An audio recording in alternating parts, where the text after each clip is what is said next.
I would love to tell you a little bit about myself and to let you know how important it is for me to be here tonight.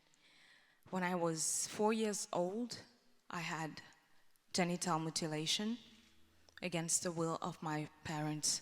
They were at work and a family member took me and they cut me.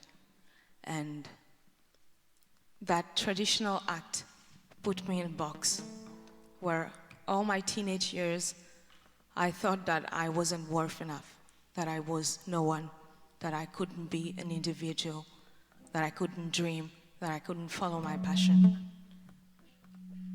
that I didn't even know who I was. I was not feeling, as I was growing up, I was not feeling like a woman. I became older and older and I didn't turn into a woman. And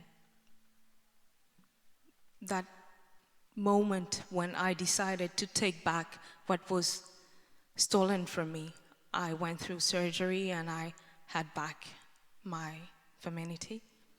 That opened my eyes and gave me the strength to do my music. So music saved my life.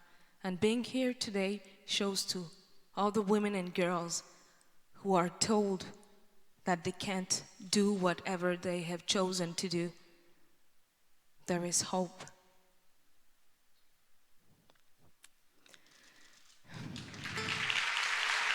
Thank you.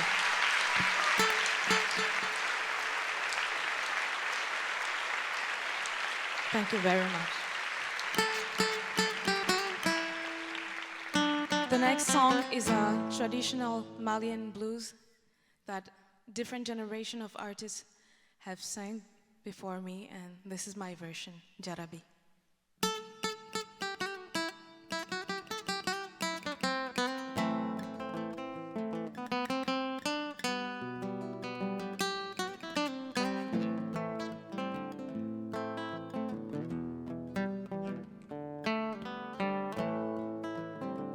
Aye, ya fane mam, imalo Jarabi maniwo. Aye, ya fane mam, imalo Jarabi maniwo.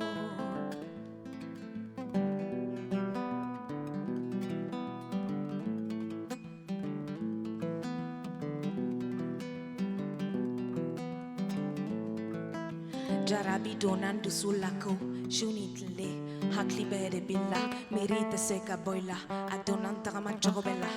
Jarabi man, adonan fledi chocobella. Jarabi man, ka donan kuma chocobella. Jarabi man, adonan meri chocobella. Jarabi man, ko sente jarabi fe bolote jarabi fe, nadoni golo la afurate dogo torofe. Afurate dogo torofe. Afurate dogo torofe.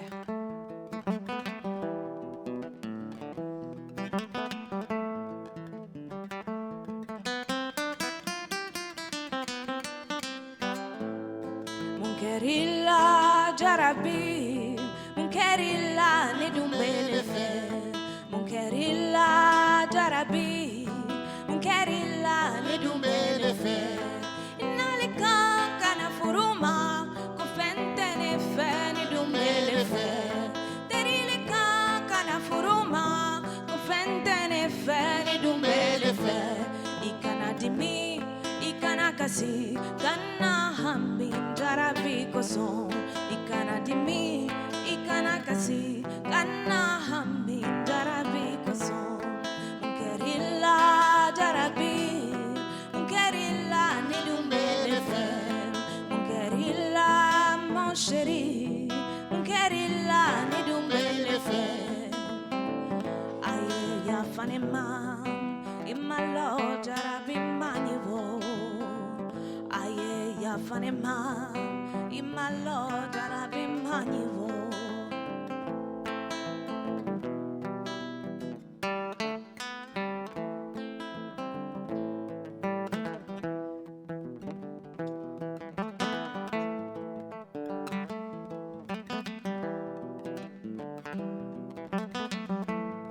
Munkerilla Jarabi, Munkerilla ne dumbele fe.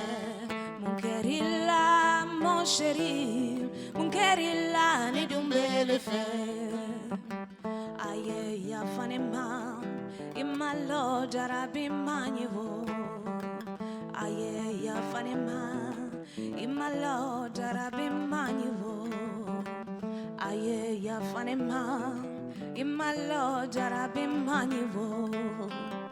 Aye ya fanema, imalo jarabi manivo.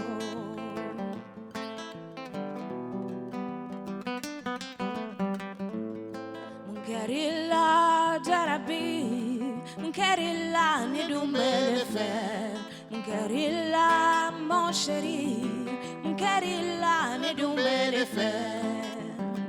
Aye ya fanema, imalo jarabi manivo. Aye ya fanema, imalo jarabi manivo. Aye ya fanema, imalo jarabi manivo.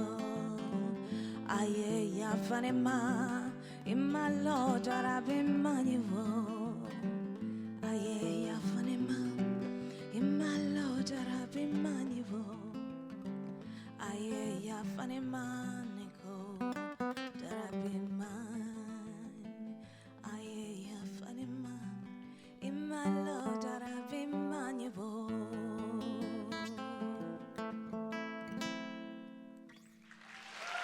Thank you so much. Thank you. Thank you very much to the United Nations for having me tonight. And this is Seiba Siseko, also from Mali. Thank you. Inamoja.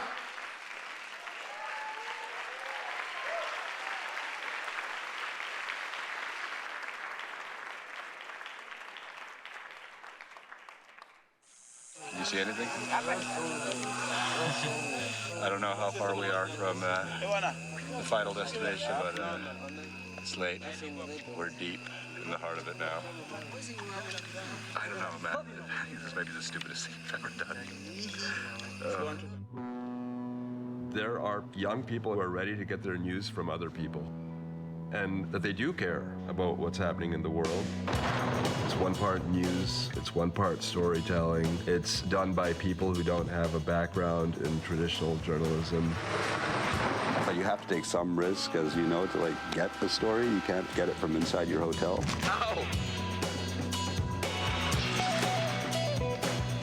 It seems so primitive. You know, with their bare hands, they're pulling it out, and a lot of it ends up in super high-tech devices. When I go on these shoots, I don't want to end up surrounded by guns. It just happens.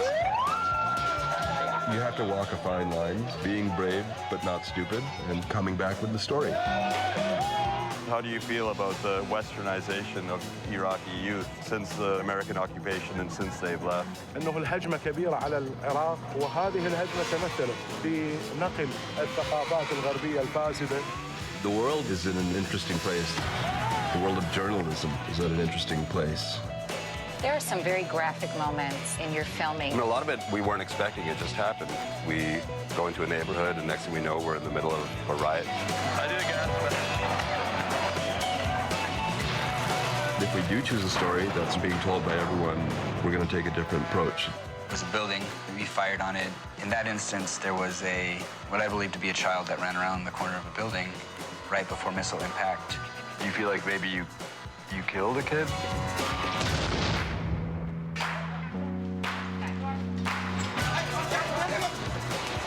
This is about as dark as it gets right here. I mean, that's our job, to give a different perspective on things.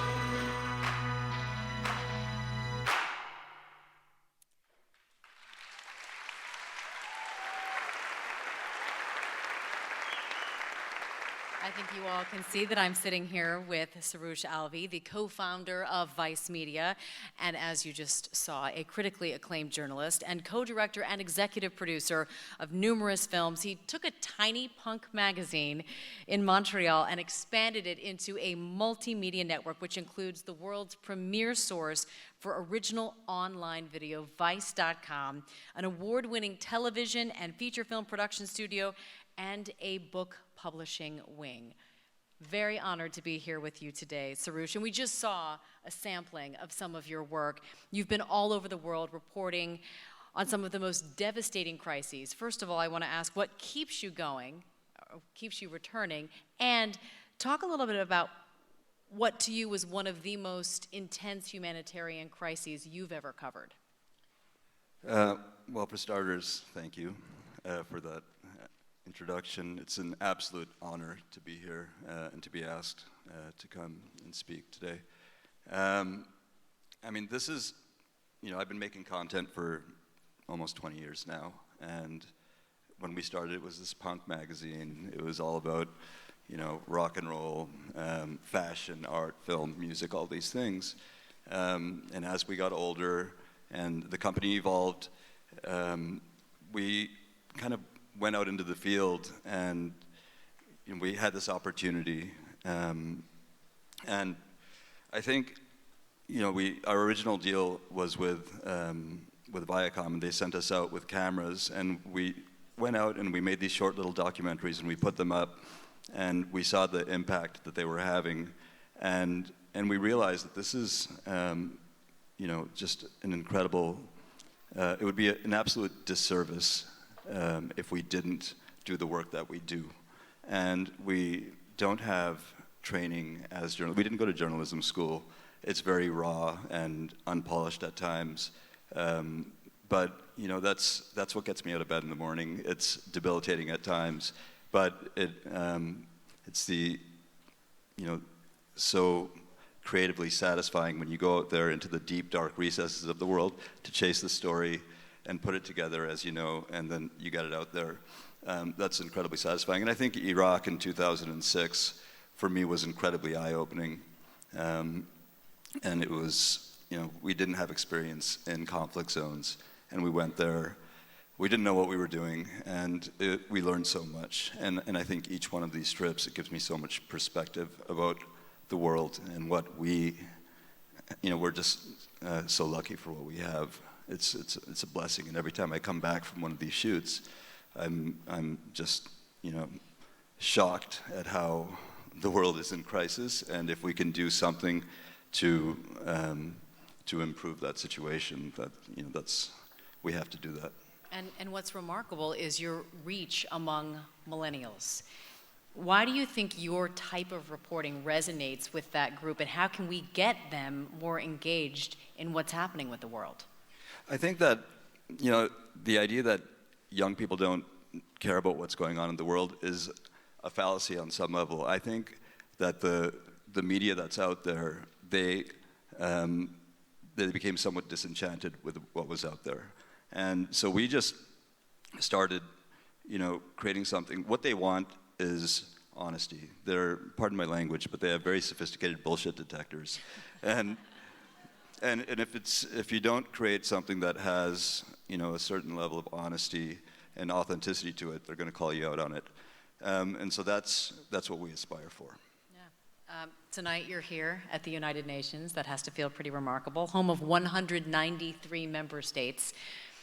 Seeing what you've seen and knowing what you now know through all of your world travels and your reporting, how do we come together as 193 countries to tackle these incredibly daunting issues? I mean, that question is such a huge question. I'm just a regular guy. I don't know what the silver bullet answer is to solving the world's problems. But sharing stories, sure. But my current beat is terrorism, and the last three shoots that I went on was covering ISIS in Baghdad, Al-Shabaab in Mogadishu in Somalia, and this morning I just came back from Pakistan, where we're covering the TTP, the Taliban there. And what I've seen in each one of these countries is, devastating poverty and a lack of education. And when there's that lack of education, it creates a vacuum, and then people take advantage of that vacuum, and they hijack and recruit the children, and it creates this, they indoctrinate them, and it creates this incredibly scary situation. So I think education is fundamental, and I don't know how to kind of, improve the level of education in these countries, but I think that's something to focus on, and if you can take baby steps in that area with education, it could create some level of improvement in the world, and hopefully it can make for, less crisis and conflict. Well, I want to thank Soroush Alvi for your incredible work, and thank you for sharing some of your stories with us this evening. Thank you so much.